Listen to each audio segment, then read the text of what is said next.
Yesterday I sat next to Michael Abbott, Queen's Counsellor, Victoria Square, Magistrates Courts.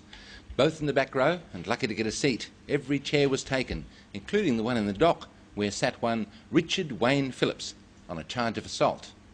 The last time Mr Abbott had the pleasure of shared judicial proceedings with this correspondent was at the Royal Commission into the collapse of the State Bank, a $3 billion blunder. Mr Abbott was representing bank directors who oversaw the financial carnage. As the ABC's correspondent, I was representing the public. And the government collapsed. The famous State Bank election of 1993. It cost a Labor Premier his job, two actually, Bannon and Arnold. Mike Rann was once a Labor Premier speechwriter. Fast forward 16 years, and Mr Abbott is next to me representing Premier Rann, and I am there representing the public. His job pays more, by the way. His brief now, to handle Mike Rann's threat of suing Channel 7 and New Idea for stories about an affair Mr Rann is accused and denies of having had with a married woman. The man in the dock, Richard Wayne Phillips, is that woman's husband who allegedly struck Mr Rann in the face.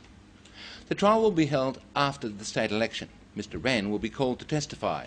So will the married woman who claims the affair, and the husband, and Mr Rann's wife, every witness under oath. At a very brief media appearance after the alleged assault, Mr Rann was asked, "Do you know the guy who attacked you?" The Premier replied, "I've never seen him before." What impression could that give? Do you know the guy who attacked you? I've never seen him before. Yet, if you think about it, it's the answer to a different question.